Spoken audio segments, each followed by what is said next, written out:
은혜가 되신가요? 예, 감사합니다. 오늘은 부활의 증인에 대해서 간략하게 말씀을 드리겠습니다. 경북 의령이라는 곳에 시골 마을에 한 교회가 있는데 거기에 이제 전도사님이 계셨습니다. 근데 그 마을에 한 80 먹은 할머니가 계셨는데 그 딸이 아주 교회를 잘 다녔다고 해요. 서울에서 시골에 내려와서 늘 생각이 우리 어머니가 지금 돌아가시기 전에 교회를 나가셔야 되는데 걱정하다가 이제 어느 주일날 어머니를 모시고 시골 교회를 갔습니다.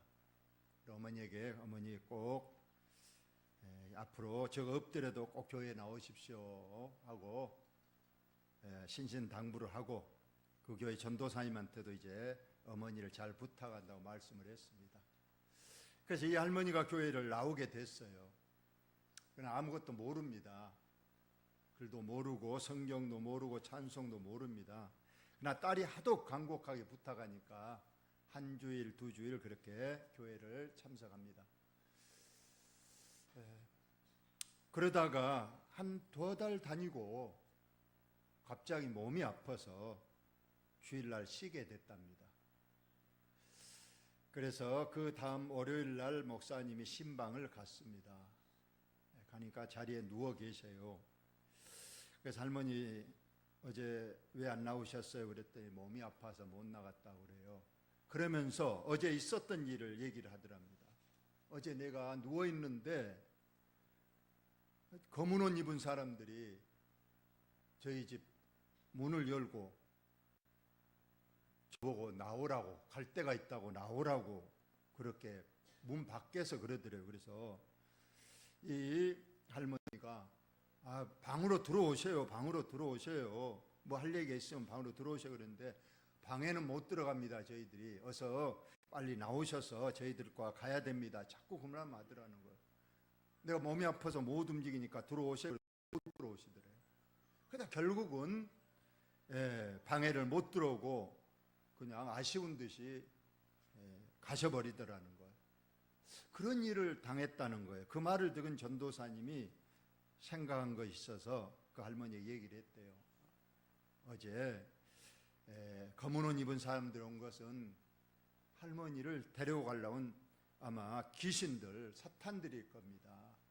그러나 우리 할머니가 교회를 믿는 걸 알고 차마 이렇게 방해를 못 들어오고 자꾸 바깥에서 오라고 하다가 결국은 그들이 뜻을 못 이루고 가셨습니다. 보세요. 분명히 귀신이 있습니다.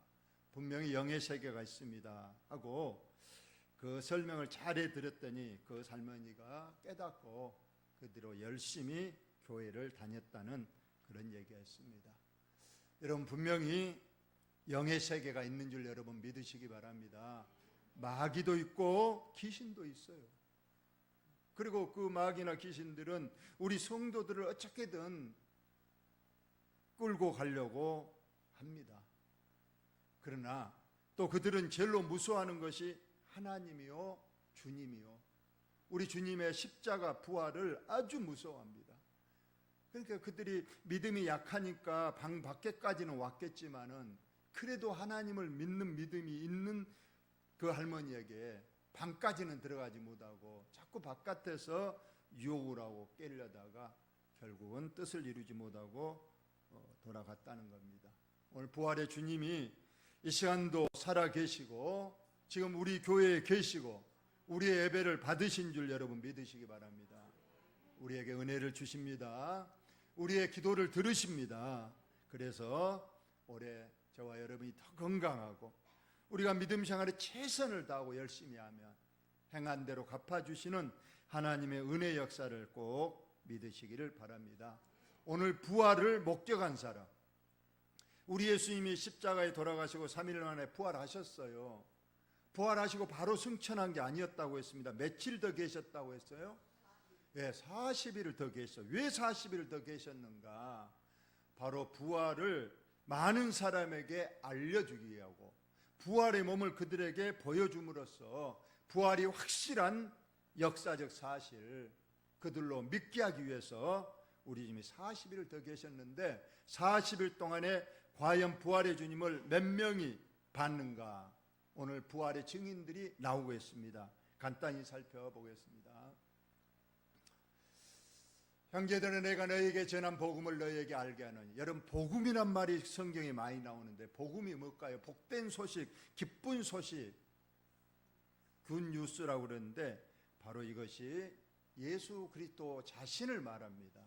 그래서 이 땅에 주님이 오신 성육신 사건, 동정녀 마리아에게로 통해서 이 땅에 오신 이 성육신 사건이 복음의 시작입니다. 그 다음에 우리 주님이 십자가를 지신 것이 복음의 둘째입니다. 그리고 그분이 부활하신 것 복음의 세 번째 소식인 겁니다. 성육신, 십자가의 죽음, 부활.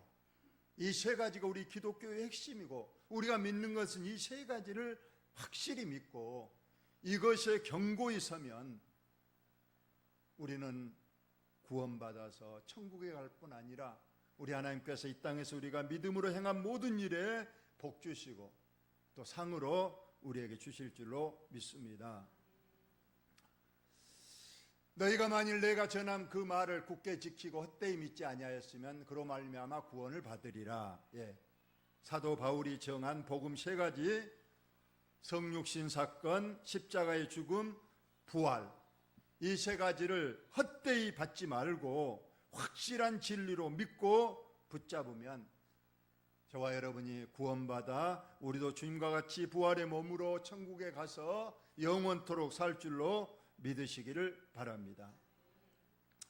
내가 받은 것은 먼저 너에게 전하였노니 이는 성경대로 그리스도께서 우리 죄를 위하여 죽으셨다. 우리 주님이 이 땅에 오신 건 성경에 다 예언되어 있습니다. 그대로 베들레헴에서 예수님이 탄생하실 것을 미가 선지자가 예수님 오시기 전 500년 전에 이미 예언을 하셨어요. 동정녀에 탄생하신다는 것 이사야 선지자가 이미 예수님 오시기 전에 다 몇백 년 전에 다 예언을 했습니다. 그래서 우리 예수님께서 이사야 53장에 보니까 예수님이 십자가에 돌아가신 그 광경을 옆에서 본 것처럼 이사야 선지자도 예수님 오시기 500년 전에 마치 옆에서 직접 본 것처럼 그대로 썼잖아요. 고문과 피 흘림 채찍을 맞으시고 그리고 십자가에 죽으시되 악인과 함께 바로 두 강도와 함께 또 부자의 무덤에 들어가시고 아리마대 요셉 부자가 자기가 나중에 죽으면 들어갈 그 무덤을 예수님을 위해서 주셨는데 이거 성경에 그대로 예언된 대로 우리 주님께서 이 땅에 오셨고 성경대로 십자가에서 죽으셨습니다. 그리고 십자가에서 3일 만에 부활까지 하신 것 성경 말씀 그대로 이룹니다. 심지어 예수님께서 예루살렘에 오실 때 무슨 짐승을 타고 오신다고 스바냐 선지자가 말씀했습니까? 말을 탔습니까? 뭐 자동차를 탔는가요? 비행기를 탔는가요? 나귀입니다. 나귀 중에서 또 뭐요? 나귀 새끼, 한 번도 사람을 태워보지 아니한 나귀 새끼를 타시고 예루살렘에 오신다. 이것까지도 다 성경에 예언됐는데 예언된 대로 그대로 오시고 사시고 죽으시고 부활하셨다. 이것이 진리고 이것이 하나님의 능력의 역사인 줄로 여러분 믿으시기 바랍니다. 그리고 십자가에 돌아가시고 장사 지낸 바 되셨다가 성경대로 며칠 만에 3일 만에 사흘이 3일이죠. 다시 살아나셨습니다. 사복음서에 보면 성경에서 가장 부활하신 예수님을 가장 먼저 최초로 본 사람이 누굴까요? 성경에 보니까 게바에게 보이셨다 이렇게 돼 있잖아요. 지금 성경대로 사흘 만에 다시 살아나사 게바에게 보이셨다. 게바가 베드로거든요. 베드로. 베드로가 여기에 보니까 가장 먼저 봤다는 기록처럼 보이지만 그게 아니죠. 성경에는 여자들이 먼저 봤어요. 막달라 마리아가 먼저 보고 여자들이 먼저 봤어요. 그리고 이제 베드로에게 알려주니까 베드로와 요한이 달려와서 빈 무덤을 확인했던 겁니다. 그런데 여기는 왜 막달라 마리아가 빠져있는 여자들이, 그 당시에 여자는 증인 자격이 없습니다. 증인이란 건 어떤 사건을 목격한 사람인데, 우리가 어떤 살인 사건을 내가 봤다 그러면 내가 증인이 되죠. 그래서 법정에 가서 저 사람이 칼로 혹은 줄로 저 사람을 칼로든 줄로 죽인 걸 내가 봤습니다. 자세히 말해보셔. 그러면 내가 이 사람이 이렇게 오더니 칼을 꺼내더니 어디 부위를 어떻게 몇 번 찌른 걸 내가 봤습니다. 이러면 이거 증거가 증인이 돼서 이제 확실하게 된 거예요. 그런데 여자가 봤어요. 지금 말고 2000년 전입니다. 여자가 칼을 들고 와서 저 사람 죽인 걸 내가 똑똑히 봤어. 근데 그 당시에는 아무리 직접 보고 옆에서 보고 했어도 여자는 증인의 자격이 없다는 거예요. 우리가 성경에서 좀 죄송하지만 여자들을 그 당시에는 하나의 인격체로 보지 않았다고 하는 시대 아닙니까? 우리나라 2000년 전이면 아직 고구려 신라 백제도 아직 태동하기 전이니까 어떤 때인가를 알 수 있을 겁니다. 그래서 성경에도 오병이어의 기적에도 여자는 숫자에도 안 넣고 남자만 몇 명이다 이렇게 넣고 이런 시대였습니다. 그렇기 때문에 여기서 막달라 마리아 여자들을 증인 자격이 없기 때문에 빼고 남자로서 먼저 본 베드로를 말하고 있는 거예요. 후에 또 12 제자에게 다 보였죠. 다 방 안에 있을 때 문을 다 꼭꼭 잠그고 숨어 있을 때 두려움에 떨고 있을 때 호련히 예수님이 방 안에 들어오셨습니다. 이것이 신령한 부활의 몸이었기 때문에 가능한 겁니다. 육체를 가진 사람은 절대로 벽을 뚫고 올 수는 없잖아요. 예수님은 신령한 몸이기 때문에 부활의 몸으로 들어오셨던 겁니다. 가장 먼저 한 말이 무엇이었던가요? 제자들에게 나다 그랬는가요? 너에게 평안을 주노라. 그래서 평안을 선포하셨어요.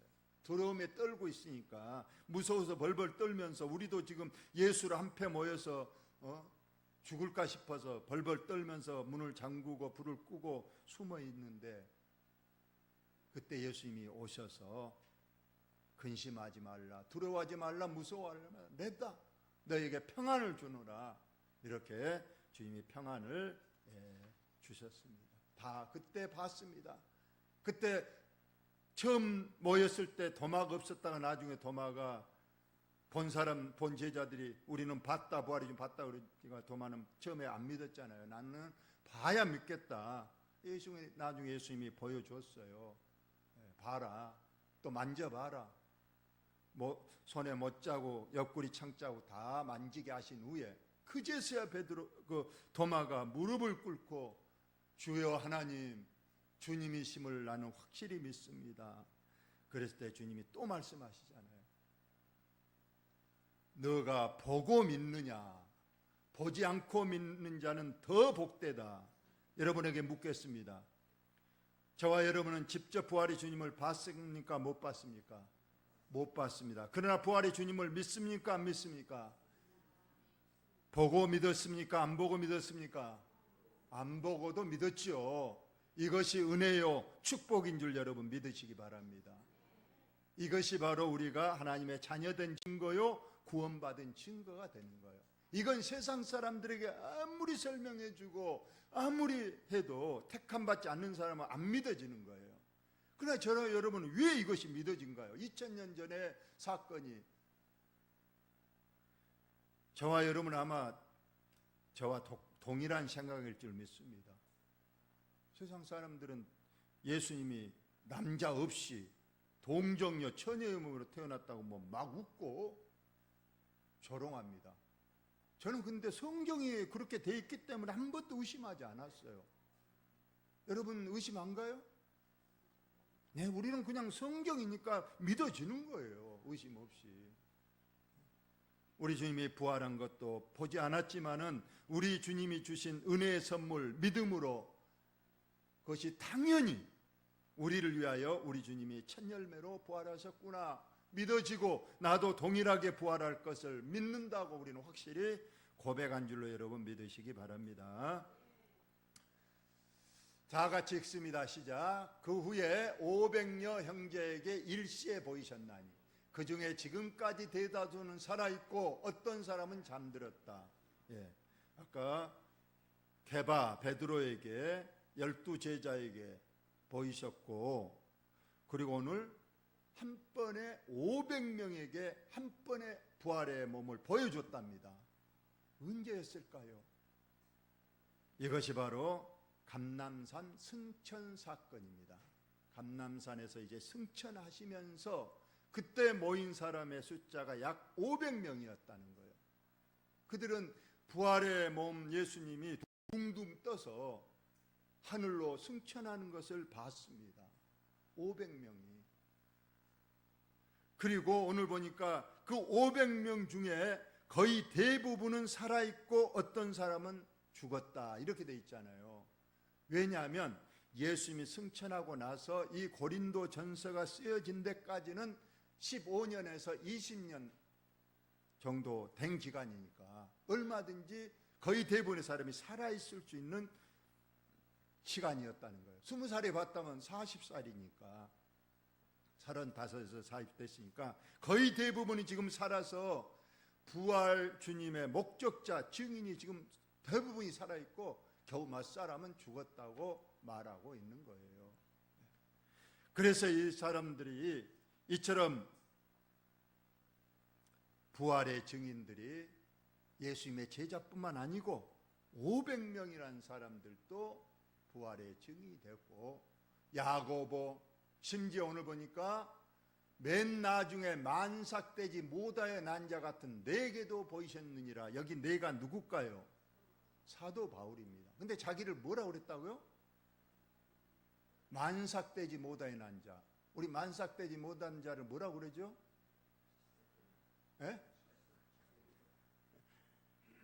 7달에 낳았으면 10달 돼야 만삭인데, 만삭이 못 돼. 7달이면 7싹둥이, 8달이면 8싹둥이. 좀 죄송합니다만 조금 부족한 사람이다 그런 뜻 아니겠어요? 근데 사도 바울은 자기를 이처럼 7싹둥이, 8싹둥이 부족한 사람으로 말하고 있는 거예요. 그러나 사도 바울이 어떤 사람인가요? 그는 당대 최고의 학문을 익힌 사람입니다. 그리고 그 집안이 어떤 집안인가요? 로마에서도 몇 개 안 되는 시민권을 가진 아주 어마어마한 가문의 아들이었습니다. 그런데도 불구하고 예수님을 만나고 보니까 자기 자신이 너무 부족하고 초라하고 내가 배운 학문 그 아무것도 아니어서 그냥 배설물 같이 버려버리고 이제부터 내가 아는 것은 예수 그리스도 한 분 아는 이 지식으로만 내가 살겠다고 그가 선포한 사람입니다. 그리고 그가 결국 다메섹 도상에서 부활하신 예수님을 직접 봤습니다. 그래서 부활의 주님을 나도 봤다 이렇게 증언하고 있고, 직접 봤기 때문에 이제 그때부터는 그의 생애가 완전히 달라졌어요. 자기의 생명을 걸고 예수 부활하셨다, 나는 예수를 부활한 예수를 봤다, 이것을 전 세계를 다니면서 증거하고 전파하는 증인의 삶을 살았던 겁니다. 그리고 아까 제자들 다 그렇게 살았어요. 그런데 여러분 12제자들 어떻게 생을 마쳤는가요? 모두 다 물론 사도 요한만큼은 순교를 당하지 않았지만은 나머지는 전 세계를 다니면서 예수가 부활하셨다, 예수가 우리 죄를 위하여 죽으시고 3일 부활하셨다, 이걸 증거했는데 가서 채우는 창에 찔려 순교하고 목베어 순교당하고 십자가에 못 박혀 순교당하고 돌에 맞아 순교하고 모두 다 순교했어요. 어떤 힘이 그들을 그런 죽음도 생명도 아깝지 않게 그 삶을 살겠는가? 그것은 부활의 주님을 확실히 만났기 때문에, 그 부활의 주님 가신 천국을 우리는 확실히 믿기 때문에 그들은 이 목숨은 아무것도 아니었어요. 저와 여러분에게도 이 부활의 생명, 부활의 능력이 이 올해 부활절에 저와 여러분에게도 꼭 임하여서 사도 바울처럼 12 제자들처럼 정말 순교를 각오할 수 있는, 믿음의 최선 생활을 할 수 있는, 우리 주님은 다 보시고 아신 줄로 믿으시기 바랍니다. 우리가 어떻게 사는가, 겉으로 보여주는 삶하고 진짜 나의 믿음의 삶은 우리 하나님은 다 알고 계십니다. 여러분, 그 하나님 앞에 절대 하나님 속이려고 하지 마시고, 하나님 앞에 거짓되지 마시고, 진실한 믿음의 고백과 함께 부활의 증인이 되셔서 하나님께 영광을 돌리시며 하나님의 복을 받으시기를 예수님의 이름으로 축원을 드립니다.